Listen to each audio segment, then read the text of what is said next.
In a world that often equates kindness with unlimited generosity and self-sacrifice, it's easy to fall into the trap of being too nice, where our desire to be liked and avoid conflict overshadows our needs and well-being. But at what cost does this perpetual niceness come? Let's take a moment to reflect, to uncover the truth behind the smiles and the yeses. Raise your hand if you've ever found yourself saying yes when every fiber of your being wanted to say no, sacrificing your time, energy, or happiness to avoid disappointing others. Have you ever wondered why you keep putting everyone else's needs before yours? Raise your hand if you're ready to explore the fine line between being kind and giving so much of yourself that you lose sight of your needs and boundaries. Are you prepared to discover how to assert your own space, to say no, and to prioritize your well-being without feeling guilty? If you raised your hand, even in thought, you're not alone. Here at Raise Your Hand, we believe in the power of kindness and the strength of setting boundaries and honoring our needs. Today we delve into the hidden dangers of being too nice, uncovering how to be compassionate without compromising ourselves. Welcome to Raise Your Hand, where today we're tackling the delicate balance of kindness and self-preservation. Let's embark on this journey together, learning how to offer our hand without losing our grip on what keeps us whole. You see, being nice is generally a good thing, right? It's what we're taught from a young age, to be kind, to be considerate, to think of others. But here's the rub. There's a point where niceness stops being a virtue and becomes a trap. Let's think about it for a moment. Have you ever agreed with someone else's opinion, even when your gut was screaming otherwise, just to avoid a confrontation? Or maybe you've held back on sharing your brilliant idea at a meeting because you didn't want to outshine your colleagues. If this sounds familiar, you might just be caught in what we like to call the nice trap.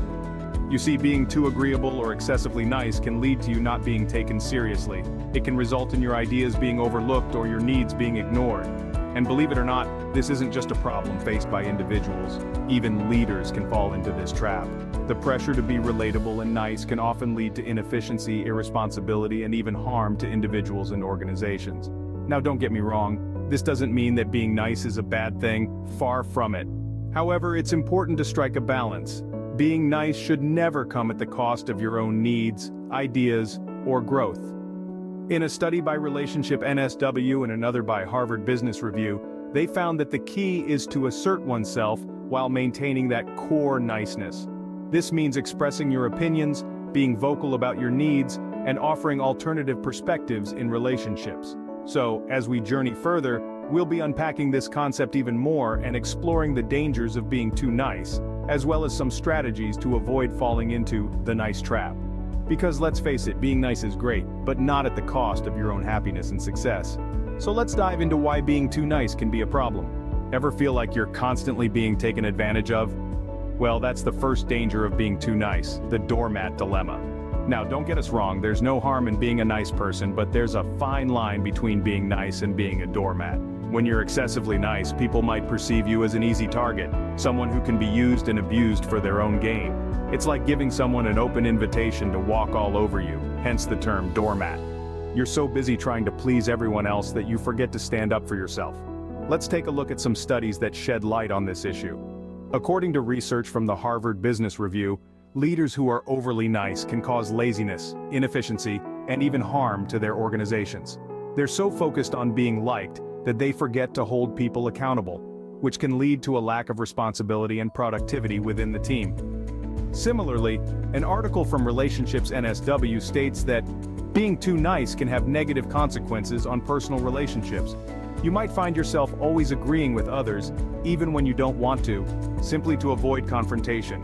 This not only undermines your own needs and opinions, but it also makes it easier for people to take advantage of your good nature. But remember, it's not about becoming a mean person.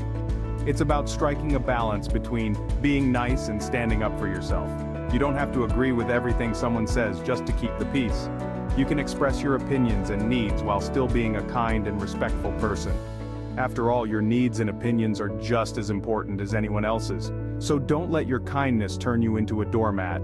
Assert yourself, be vocal about your needs, and remember that it's okay to say no sometimes. Being nice is a virtue, but not at the expense of your own well-being.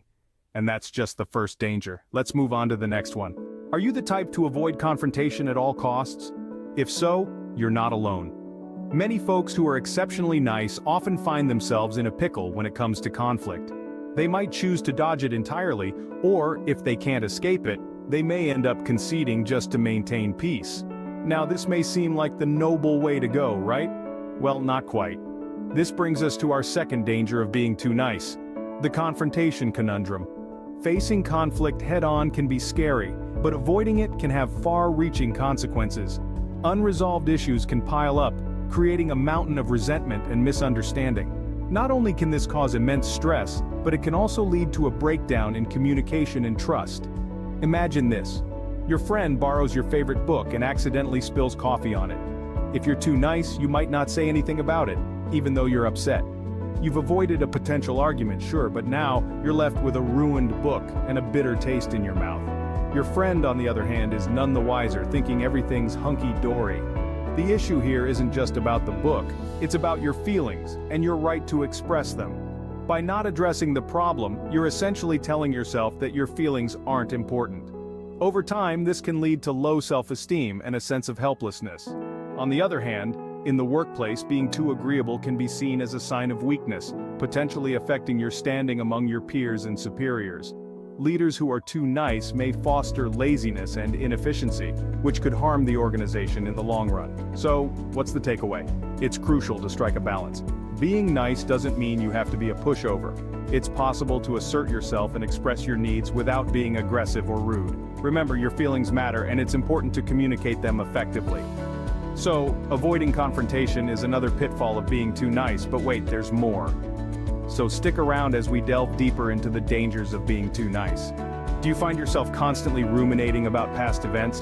This might be a sign that you've fallen into the overthinking overload, the third danger of being too nice. You see, when you're excessively nice, you might find yourself constantly analyzing past conversations, worrying about whether you were too agreeable, too accommodating, or if you said the right things. This overanalysis can become a heavy burden, leading to unnecessary stress and anxiety. You might find yourself stuck in a loop of what-ifs and should-haves, replaying scenarios over and over in your mind. This not only takes a toll on your mental health, but it also robs you of the joy of living in the present. It's important to remember that being nice doesn't mean you have to scrutinize every word you say or action you take. It's okay to make mistakes, to disagree, to stand your ground. That's part of being human. Overthinking is another downside of being too nice, but we're not done yet. Do you shy away from competition? Let's dive into the fourth pitfall of playing Mr. or Miss Nice all the time: avoiding competition. Now, competition doesn't mean a dog-eat-dog world where you're always at someone's throat. It's about being motivated to excel, to challenge yourself and others, and to bring out the best in everyone involved. When you're too nice, you might find yourself stepping back, letting others take the lead, and missing out on opportunities to grow and progress. You might think you're keeping the peace, but what you're really doing is stunting your own potential. Imagine a race where everyone's cheering each other on, but no one's striving to cross the finish line. Sounds pretty dull, right? Without that competitive spirit, there's no drive, no improvement, no thrill of victory. And remember, competition isn't just about winning, it's about learning, growing, and striving to be the best you can be. So, avoiding competition is yet another downside of being too nice. Let's wrap this up. So what can we do to be nice without falling into these traps? Well, we need to find a way to assert ourselves while still maintaining that core of kindness that makes us who we are. It's about striking a balance, not completely discarding our tendency to be nice, but rather refining it. Firstly, it's crucial to express your opinions and needs. It might sound straightforward, but for those of us on the too nice spectrum, it's often a challenge. We fear conflict, we fear disappointing others, but in doing so, we disappoint ourselves. We need to remember that our opinions matter just as much as the next person's. It's okay to disagree sometimes. It's okay to want different things. By voicing our thoughts and desires, we create a space for honest dialogue and mutual respect. Next, it's important to value our niceness while also making sure we're heard. Being nice isn't a bad thing. In fact, it's a wonderful trait that can foster positive relationships and create a warm, welcoming environment. However, being nice should never mean silencing ourselves. We can be kind and assertive at the same time. It's not about being louder, it's about being clearer, about making sure our needs and boundaries are understood and respected. Lastly, offering alternative perspectives in relationships can be a game changer. Instead of always agreeing or going with the flow, suggest different approaches or solutions. This not only shows that you're actively engaged, but it also encourages a more balanced dynamic. So how do we do all this? It starts by acknowledging that we deserve to be heard, seen, and respected. It continues with practice, pushing ourselves out of our comfort zones gradually. And it becomes a habit when we see the positive changes in our relationships and self-esteem. Remember, it's possible to be nice without being a pushover. Balance is key. It's all about finding that sweet spot between being kind and being assertive, between giving and receiving, between pleasing others and pleasing ourselves. After all, as the saying goes, you can't pour from an empty cup. So fill yours first with self-respect, self-expression, and self-love. If you've ever found yourself stretching too thin to be friendly, remember finding a balance is crucial. Being kind and considerate is a virtue, but not at the expense of your well-being and happiness.